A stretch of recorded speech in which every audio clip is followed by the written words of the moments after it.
everyone, it's technology expert Burton Kelso here with some tips to help my service professional friends make more money. Today we're talking about how to deal with unhappy customers. If you're a service provider, you've dealt with it at one time or another. You've got a customer that is unhappy with your services and they're either disgruntled or they're mad and you have to deal with it. And it's a challenge because when you go out and do work, not everyone's perfect, and so you may not be on your A game that day, or there are a series of events that could happen that could cause issues with the service that you've provided on site.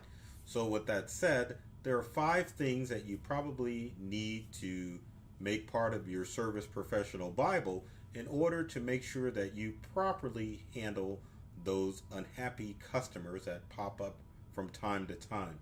Now, the longer you're in business and the way, if you do good work, unhappy customers are going to become few and far between.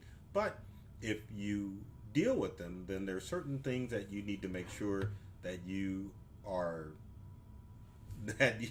need to get a grasp of, so that way you can continue to have more happy customers. So with that said, let's take a look at option number 1, or tip number 1, and that's to change your mindset.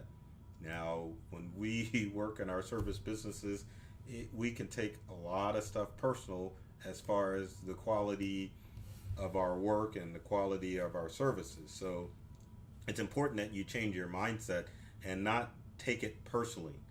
The customer is probably not unhappy with you, but just is unhappy with the overall situation as far as the service call is concerned. One of the best things to do that is to make sure that you're putting yourself in their mindset to understand how they would feel if the same situation happened to them. And I have to do this with my techs and with my office staff, because sometimes when a customer does call angry or unhappy, they take it personal. But I always have to remind them that you have to put yourself in their shoes. They're paying for a service. So when you're going out to provide that service, they expect a solution. And when you present a sales receipt or an invoice, there has to be value behind that invoice or sales receipt that you give to customers, because they are trusting you to be the expert at whatever it is that you do. Doesn't matter if you're a plumber, doesn't matter if you're in lawn care or appliance repair, any service business out there, doesn't matter what you do. You definitely need to make sure that you are always providing value when you're offering service, and to make sure that you are making sure that the customer is happy, which leads us to number 2, which is to make sure that you are listening to why they are upset. Again, it's kind of hard to listen to a customer when you've just spent hours on a project and they come back unhappy. But listen to the customer's mindset, or listen to what they have to say, so that you get a better understanding of why they are disgruntled or unhappy. Sometimes it may not be with you. Sometimes it may be with a tech or another service professional that you've sent out.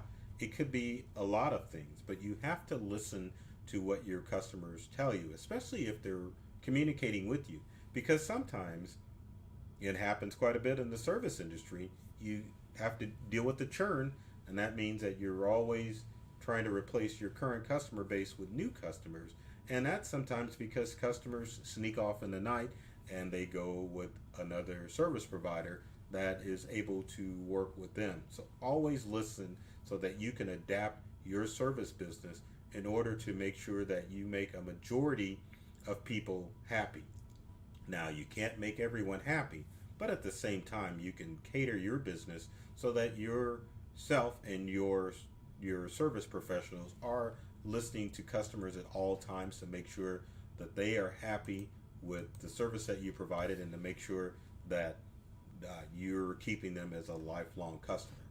Now, number 3 is to make sure that you are showing empathy and you apologize.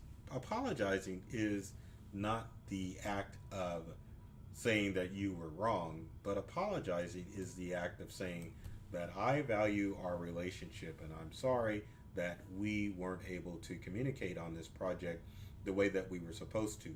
So always show empathy to the situation that the customer is put in and say I'm sorry. I mean, like I said, it doesn't mean that you're saying that you were wrong in this situation. You're again saying that you value the customer relationship and so you're willing to apologize and take full responsibility to whatever transpired and that you're going to make things right, which leads us to our next tip, which is you want to give your customers a solution to whatever problem that they've encountered. Solutions are good. You can't just walk away and tell them that you really can't help them with their project. A solution sometimes means that you have to refer them to another service company that may be able to better fix whatever problem that they're having, because in the end that's all customers really care about. They care about someone coming out to solve whatever problem that they are having. So always provide a solution and don't take pride in that solution. If you're not able to do it, you're not able to do it. But be someone that is able to be a solution provider, and that your main purpose as far as your service business is concerned is helping people. Now the bad news is that sometimes that solution is to give people a refund. What would you prefer to have? Obviously most service people are going to say, well, I'd prefer to have the money in the pocket. But what you want is the reputation. Usually in my business, when we we'll run into problems where people are unhappy, we'll just go ahead and provide the service for free because we want to keep that reputation, or we come up to what the customer feels is a fair amount to what was transpired.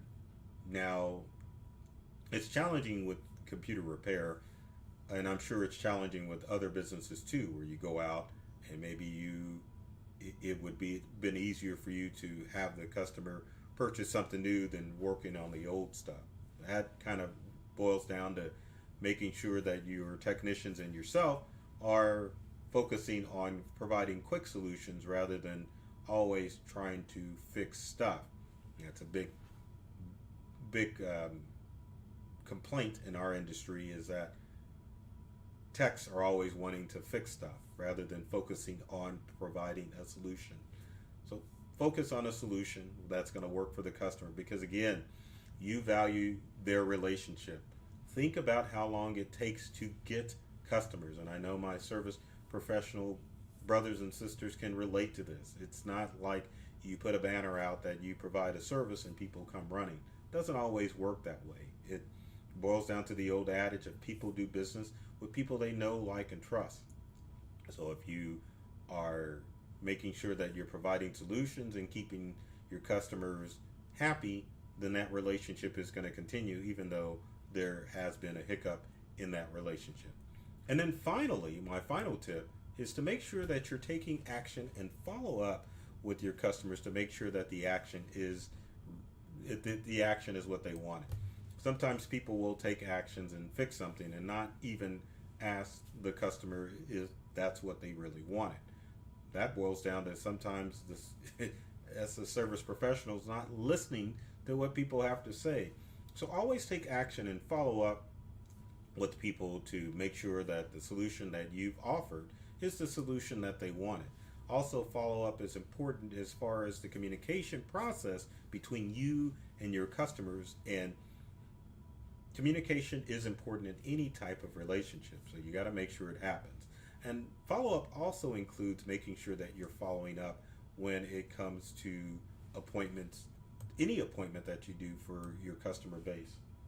Follow up is simply calling and asking people if the work was done, if they're doing okay. Keep those lines of communication open so that if there is a problem, if you goofed up as a service professional, your customer base will feel confident enough to contact you and let you know that there is a problem. Always be available. Even if you own the company and you're sending technicians out to do service, make sure that you, especially since most service professionals, the owner is the face of the company, make sure that you're available to talk to your customers, and um, so that way, if there is problems, they can follow up, and that essentially stops the unhappy process. So, with that said, if you've got comments and questions about how you can make sure that your customers are happy and not unhappy, leave them in the comment section below. I'd love to hear from you to find out what things you've done in order to take care of those unhappy customers. As always, I have to shoot this in the upper corner of the screen. So if you like this video, be sure to like and subscribe to both Integral and myself, Burton Kelso, the technology expert. There's tons of tech tips and service professional tips that are designed to help you make more money as a service professional. And if you're having technology issues, computer tips will help you out there too. So with that said, I love technology. I've read the manuals, and I'm serious about making technology fun and easy to use for everyone. And I'm all about helping my service professional brothers and sisters out, make more money. So take care of yourself and do many things to make you smile. And thanks for watching.